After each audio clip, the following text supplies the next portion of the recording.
আইনের বাইরে কোনো কিছুই করা হয়নি, আইনসম্মতভাবে আমরা যা কিছু করার করেছি। গুলি এখানে কোনো গুলি ব্যবহার করা হয়নি।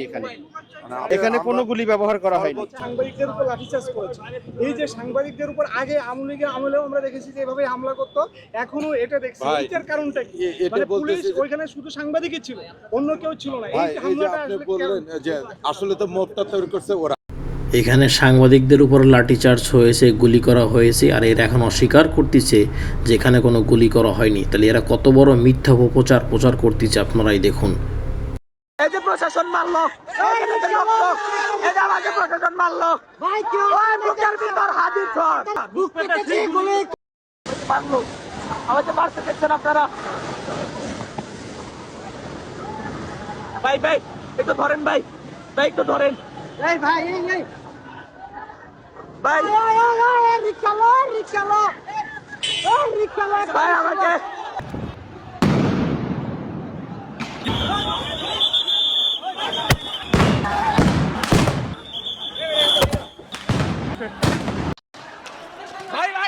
আমাকে আপনি প্রেস চালক কেন মারলেন তারে?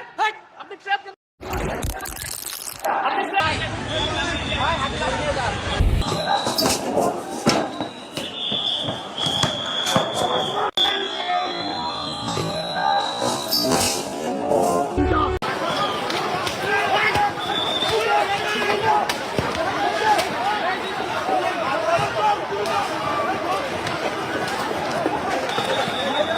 আমরা মনে করছি এই যে উপদেষ্টা পরিষদটা যে রয়েছে, এই উপদেষ্টা পরিষদের একটা অংশ শহীদ ওসমান হাদির খুনের সাথে জড়িত। আজকে যদি মরে যায়, আমার রাষ্ট্র যেন রাস্তা থেকে কেউ না তুলে। প্রয়োজনে শহীদ হবো, কিন্তু সংস্কার করে তবেই ঘরে ফিরবো ইনশাল্লাহ। আমরা নারী শিক্ষার্থীরা কেউ ঘরে বসে থাকবো না, সবাই বের হয়ে আসবে। ন্যাশনাল ঢাকা কলেজ বিশ্ববিদ্যালয় এখন এক হয়ে যাবে। তো ভিউয়ার্স, আপনারা তো সকলেই দেখলেন যে কীরকমভাবে গুলি করা হয়েছে, সাংবাদিকদের উপর আক্রমণ করা হয়েছে, অথচ তারা এটাকে অস্বীকার জানাচ্ছে। তারা স্বীকার করতেছে যে তারা গুলি করেনি।